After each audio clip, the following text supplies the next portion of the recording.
Welcome to episode 28 of the Backstage Knits podcast, which is a podcast about knitting, in case you couldn't tell by the title. My name is Catherine, and you can find me on Ravelry as Backstage Cat Knits. There's also a Ravelry group for the podcast, which you can get to by searching Backstage Knits Podcast. I'm also on Instagram as Backstage Cath. Today is Saturday, May 27th. Happy Memorial Day weekend to everyone in the U.S. And I'm coming at you today from my apartment in beautiful downtown Hartford, Connecticut. It is kind of a gray and cloudy day, but thank you, camera. I think we've got good color. But all this weekend's going to be like this, and I have a lot of stuff to share. So here we are. I actually, last week, had one finished object, but I didn't podcast last week. Because now I have two. And also, I knew my roommate would be out of town this weekend, so I figured it would just be easier to find time this weekend and not have to try to, organize around her schedule, which I totally don't mind doing, but it's just easier to be like, I know she's in New York, she is not going to come in and be all confused about me talking to myself. She knows I do these podcasts, but yeah, I just don't want to, put her out of the way if I don't have to. So, there's that. I apologize for this nonsense over here behind me. Our couch broke the other night, and my roommate's dad's gonna come try to fix it, but we haven't, he hasn't gotten a chance to come anyway. So, just ignore the couch that you see behind you. Just focus on me and the pretty knitting. So today I have two finished objects, 2 works in progress, and 0 acquisitions. Which, I'm pleased with because it means I didn't spend my money on yarn. Not that I mind spending money on yarn, but I've talked about this. I'm trying to be better and more intentional. I'll talk about that later. So let's get into the actual knitting content, and then I'll blather on about my other random things towards the end. So, alright, first finished object is around my neck.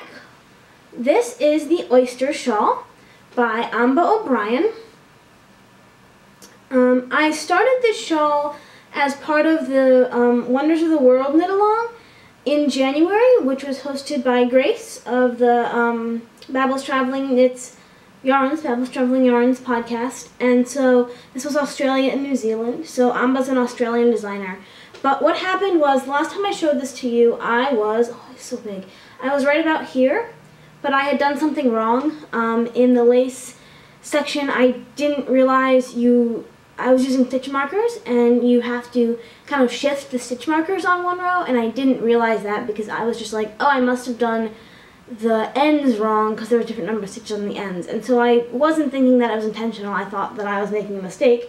So I had to take back 4 rows.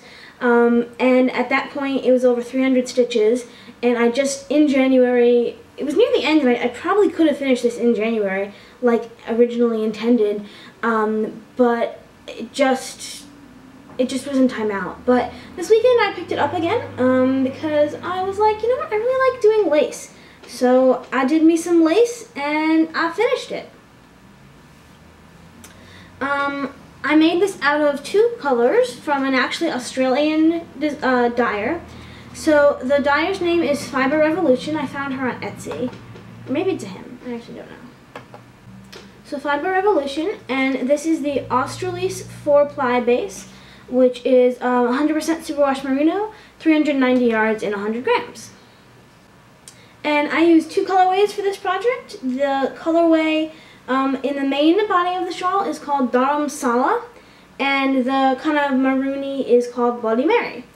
And so if you follow me on Instagram, or you're part of the Facebook knitter group for Saturday Morning Meetup that I'm a part of, you'll know that I posted about oh, do I do an extra color? So this is how much I have left of the Dharamsala. This is less than a gram. So I was playing some serious yarn chicken towards the end. And as I was getting into the end, and I measured the rows, but it has a picot bind off, and I was a little bit worried about having enough yarn for the picot bind off. I couldn't really find anything online that was like, you need 6 times the amount of yarn for the picot bind off. All I found was like 2 or 3 for a normal bind off and then more for the picos. I was like, so is that like 4 times, 5 times? Like, what does that mean? So upon reflection, I could have had enough. So anyway, the reason I said this on Instagram is I posted on Instagram, like, should I do like another color for the border? So I considered a cream, I considered a color that was kind of like this orangey, this light orangey color. But at the end of the day, I was like, you know what? I don't think I would wear it as much if it had that third pop of color. I don't think I would have liked it. I think any of those colors would have worked with the shawl really well, but I would have needed them to like bring them into the shawl someplace else. Which of course I didn't do, and I was not going to think back in order to do at that point. So the end is 6 rows. After like the main lace pattern, you do 6 kind of like set up ending rows. And so I just did the first 4 of those rows and did the picot bind off. A couple of people suggested, well, can you do a different bind off? But I actually really like the picot bind off, even though it takes like a year and a half, because it allows me to be stretchier. If I don't do some sort of stretchy bind off, I bind off too tightly, kind of no matter how hard I try. And on my Waiting for Rain shawl, I actually bound off too tightly, and I don't wear it as much as I would like, or I don't wear it as much as I think I would had I had a more stretchy bind off, because it like curls it up. So anyway, upon reflection, I think I have 14 grams left. I'm sure that would have been more than enough for the last 2 rows, but I did not feel like playing around chicken, and I wanted to get it done. So now I can, you know, put this in my blanket and give some of it away or whatever. Yeah, I'm really happy with this shawl. I think I said this in one of my last podcasts. I'm not quite sure why I chose these colors for a shawl for myself. I didn't have anyone in mind when I made this. But these are not usually my colors, but I'm liking how it's looking on the screen, so maybe I'll wear it. I found this nice little lace dress, so it's lace on lace, but yeah. I knit this on US size 7 needles, which is 4.5 millimeter, which is a size up than the pattern recommended, but I'm usually a very tight knitter. Although, a slight tangent before I get to my next finished object. I think I found that the needles really change my gauge, because the Caspian sweater that I'm knitting, I think I've said this a couple times, my gauge is actually not too tight, and I actually had more space than the pattern recommended, and I was using the recommended needle size, which for me is just totally crazy. But last night, as I was starting something on High needles, talk about that later, I was noticing like this is kind of loose. So I think because they're so smooth and so slippery that my gauge is actually just generally looser on those needles, which is really good. I'll need to remember that for shawls and things in the future. So like, I think the reason for that is I saw someplace on Ravelry, like just on a post, that you can tighten your knitting by leaving like less space between where you like pick up the stitches, right? So if you do it all the way down here, you're gonna have like looser gauge than if you do it up here, just because there's more yarn that you're gonna naturally bring into your project. And I think on needles, for me, that are a little bit duller, is I like want to try to make it fast, so I bunch them up all near the top of the tip, and then I'm like knitting tightly up at the top of the tip. But because Highers are so smooth, at least they may not be the smoothest ever, but they're certainly the smoothest of the needles that I have, I can kind of naturally let the stitches slip down the needle, and so it's looser. I have no idea if that's right. Maybe it's just in my head and I'm trying not to be tight and therefore I'm too loose, but I think that's what it is. So, learning about your knitting. And maybe I could just gauge swatch when doing things, but where's the fun in that? Okay, it is getting a little bit warm. The sun just came off, so this is going to go off for now. It may go on later. Wow, I talked for a long time about that object. I don't usually do that. So, I have another finished object. Wah! These are my sock blank socks. So, I showed these off last week. I don't remember where I was because I blocked it. I think I was, let's see, I started this one Saturday morning, 2 Saturdays ago, I think I was probably about here when I showed it off to you guys. I did them toe up. And so now they're 2 socks. I knit these socks in a week, which I think is the fastest I've knit a pair of full-length socks. I think I've knit a pair of like socks that kind of went to here in slightly under a week, but full-length socks in a week, pretty proud of myself. This started as a gorgeous Andre Sue Knits sock blank, which you can see here. And I think what I might do is I might try to find a frame at Michael's and frame this last peacock. I'd have to do some like crocheting back of this little end before I realized it was the locked end. But I think that's doable. And I might just, you know, take this little bit out, put in my blanket, which has been kind of neglected, and then frame this little guy, because it's awesome, and I'm so happy to have one of these, because Andy's amazing. So yeah, this is just a vanilla socks pattern, 68 stitches on US 1, which is 2.25 millimeter needles, and let's see, oh, I do my reverse engineered Rose City Rollers rounded toe, which you can't really see, but I promise you it's rounded, and then Fish Lips Kiss Heel, and then I think I did 15 rows of 1x1 twisted rib, which is probably my general go-to sock pattern. I like the fit. I don't like too big of a cuff, so I like the cuff. I like the Fish Lips Kiss Heel, though I think that's the last week I'm going to try another heel, because it's been a while since I've done anything else. So, these socks, you know, are definitely cousins. They're not matching socks, but that's why I like them. I like that I've got something made by someone who is so talented, and, yeah, they're really cool. So, thank you, Andy. Thank you, Do You Knit booth at Stitches, for letting me buy this, or having it for me to buy. And so, yeah, it came out really cool. This uses 64 grams of the 100 gram sock blank. So, those are those. Oh, and I was going to show you off, not that I'm sure you've all seen a rounded toe before, but just because I was talking about it, here is my favorite rounded toe.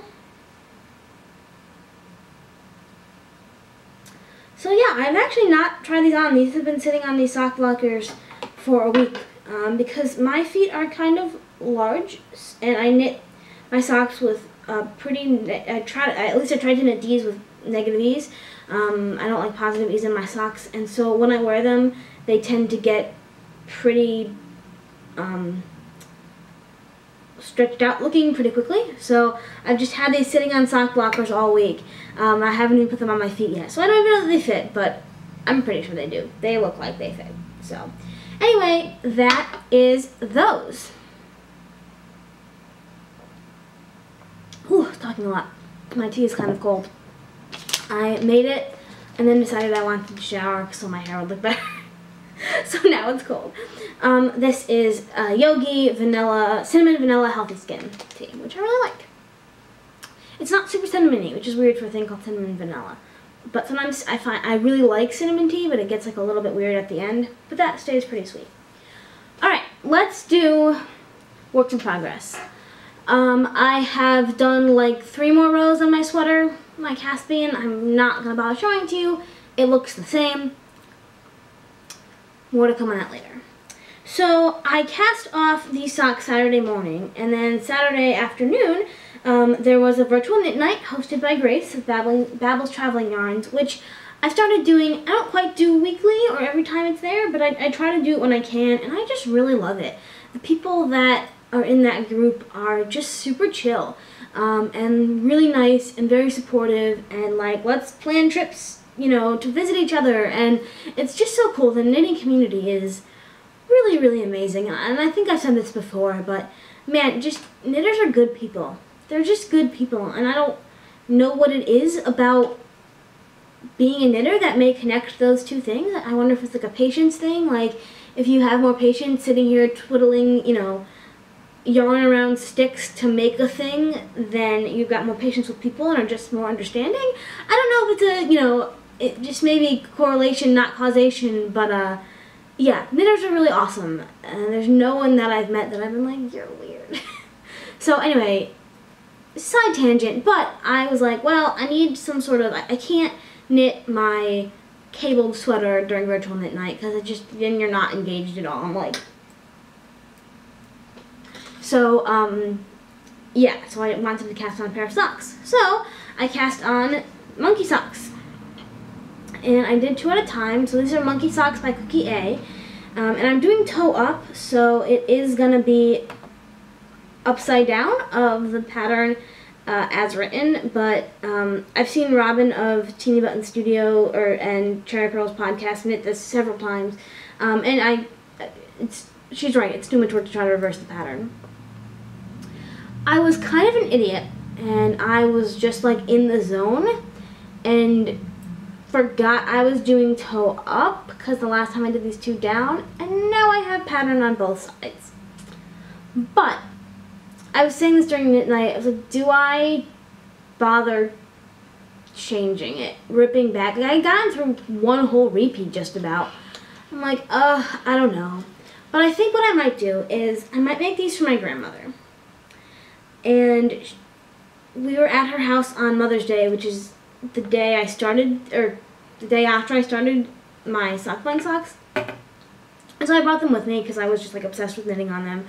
And my dad or mom was like, why don't you knit socks for Grandma? And she was like, well, I don't, you know, I walk around the house and I don't want to slip. And so I said, well, Grandma, I could probably sew like, you know, like little slippery gripper thingies on the bottom. So what I might do is I might actually sew like a little piece of fabric on the inside and then slipper grippers on the bottom, kind of sew them together and make them kind of like slipper socks, and so then you won't really feel this patterny thing at all. Or I might just make them for me and deal with the pattern, but yeah. The yarn is yarn I got a while ago, almost a year ago at a yarn crawl. This is, and I've lost the tag since, but this is Collanet Jitterbug. This is one of the yarns I actually added to my stash at the time. I think it's called the Dark Amber colorway. When I bought it, I remember thinking, oh, it's like mint chocolate chip ice cream with cherries in it. But since then, it's looking a lot more blue than green, which I don't mind. I just was in there, I was like, this is not as green as it is in my head. But I still really like it. It's got these like really nice flecks and pops of color. They're not too obvious, which I like, so. It's kind of like a Tiffany blue. A little greener than Tiffany blue, but not too much. So there is that. I cast these on a week ago, but really this week I was pretty monogamous with,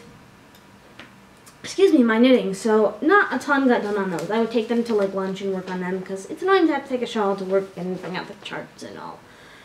Excuse me.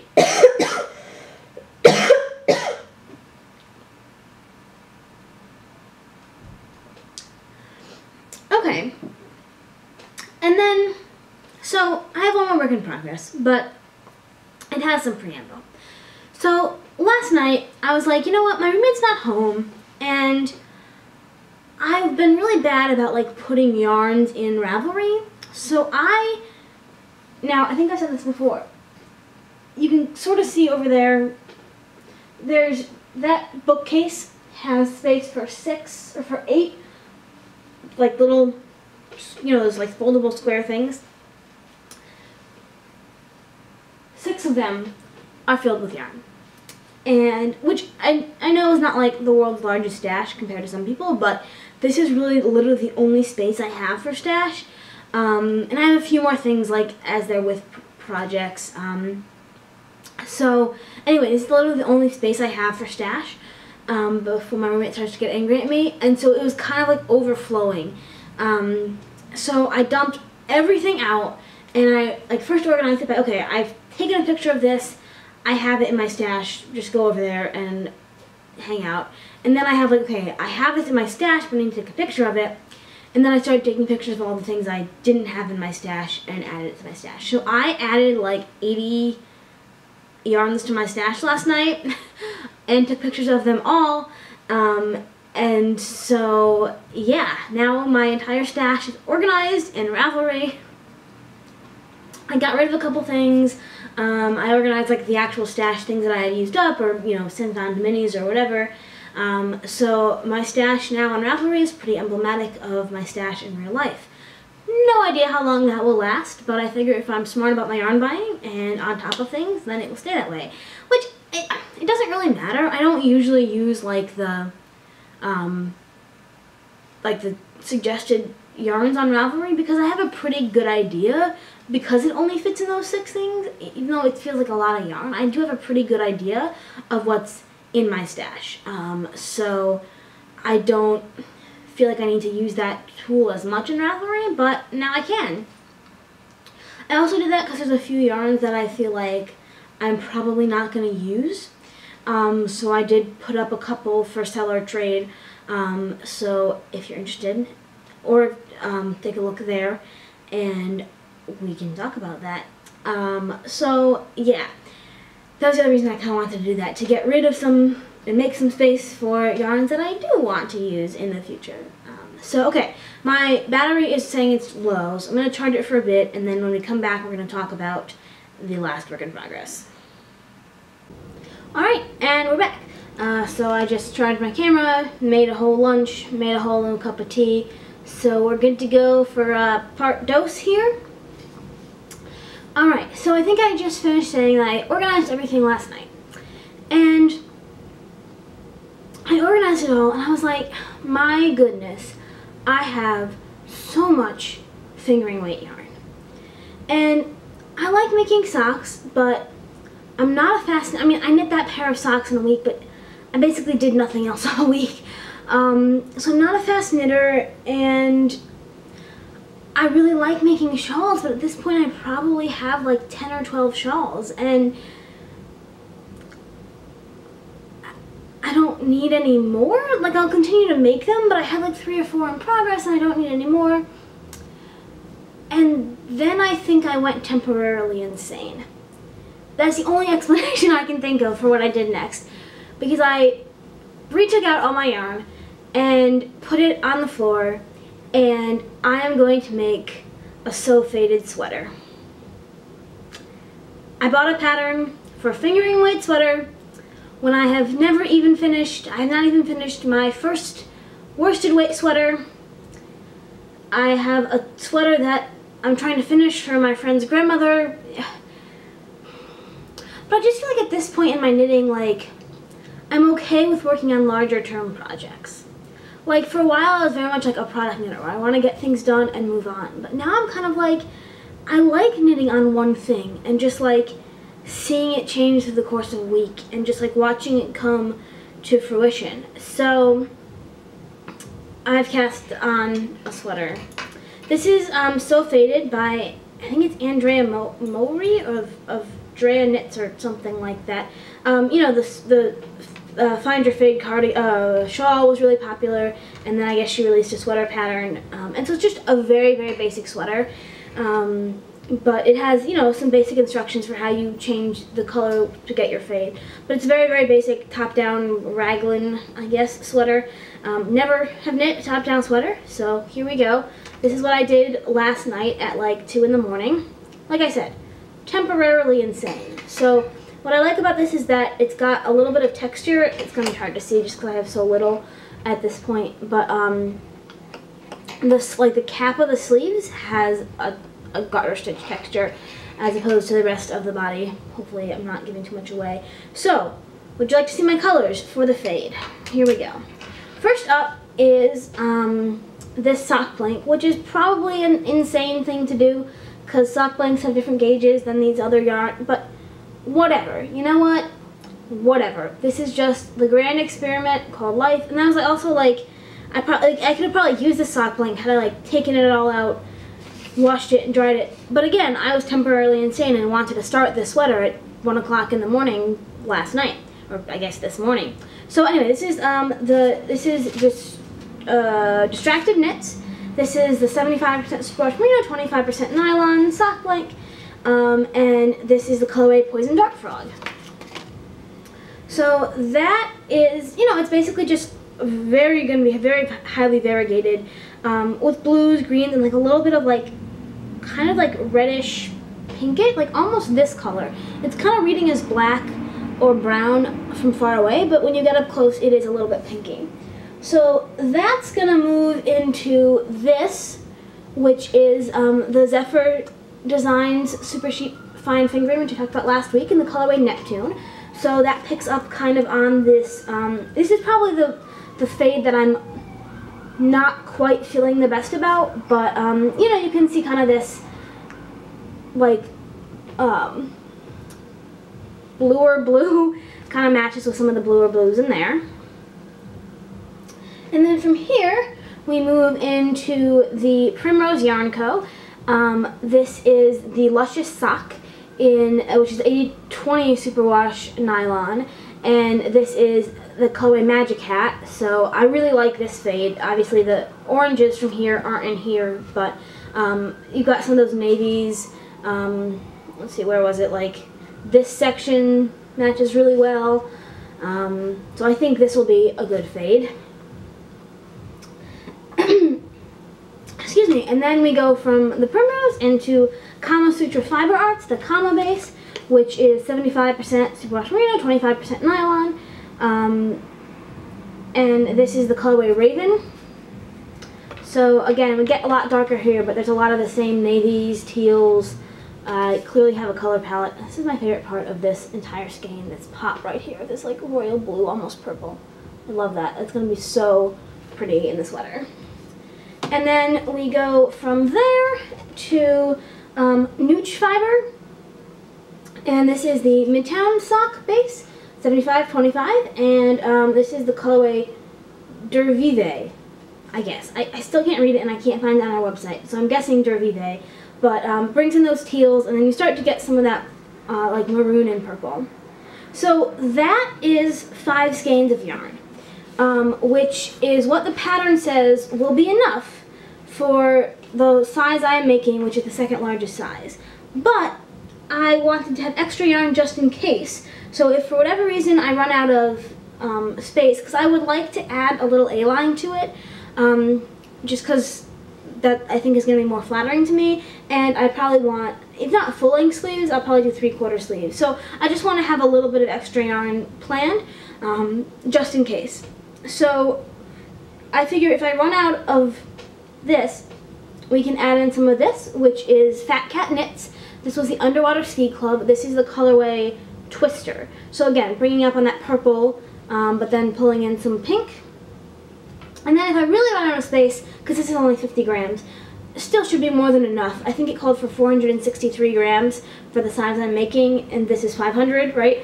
So it should be more than enough, but just in case, I've got this little bit of Fairy. This is the same thing, Underwater Ski Club, in the Fairy Race colorway. So I don't know if I'm going to try to divide it up by 7. I still need to do some math, just because of the way she describes on how to do the fade. I could probably make it use all these 7 colors if I wanted to, but I don't know if I want to yet. So still things to be determined in this sweater, but in general, let's see, can I pick these all up at once and not go crazy?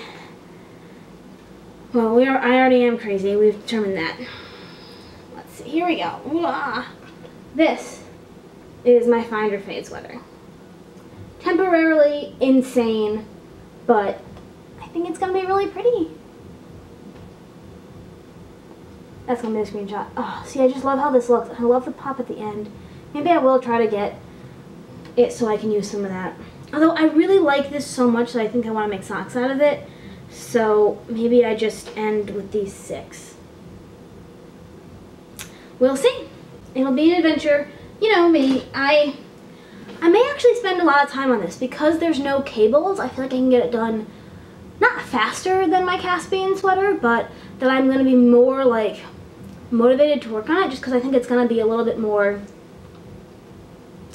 I don't know, like easier for me to pick up and put down. So like the Caspian sweater, it takes kind of a long time to do each row. And because it's, you know, it's not, this right now is straight, but will eventually be in the round.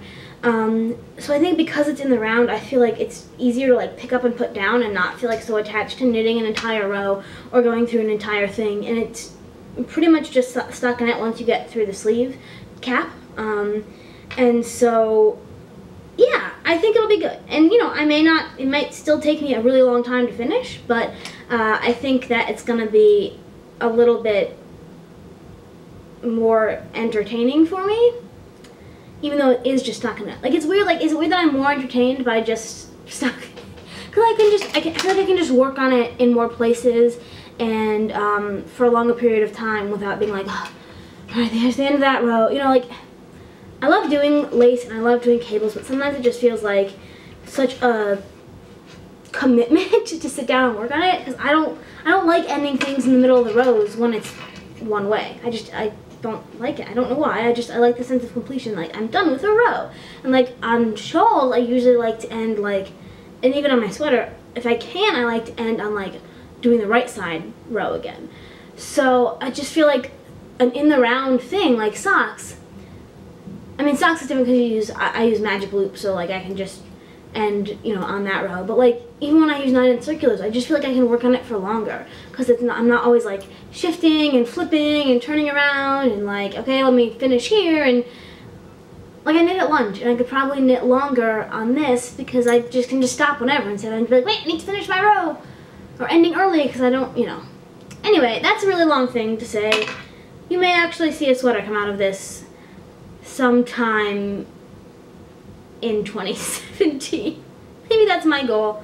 There's still 6 months left in 2017. Do we think I can get the sweater done by 2017? It was my 2016 resolution to pass my CPCU and to knit a sweater, and I did neither of those things. So, I guess we moved them to 2017 because I passed my CPCU, and maybe we'll have a sweater done in this year. So that is it for knitting content. I've decided to have a very like knitting heavy weekend. I almost drove up to the Massachusetts Wool Festival today, but I decided against it. I was like, you just organized all your yarn, you just got it done. I may still go. Or I might go tomorrow, but then I have to be back here at 2. I may go drive up there now. It opened at 10. I don't know. We'll see. We'll see. I don't want to, but also, like, I do, because it's a yarn festival, you know, like, so. Anyway, maybe I'll put down here, because I probably won't upload this tomorrow if I went or not. Slash, you'll probably see it on Instagram if I go. So anyway, that's that. I think if I don't go, I shouldn't go. Don't go, Catherine. I might take some finished object photos of both this shawl and some of my other shawls that I just have like on the blocking mat photos, which are fine, but like it's nice to have, you know, actual photos of the thing and not, you know, like the crazy child's play mats underneath it. So I might do that.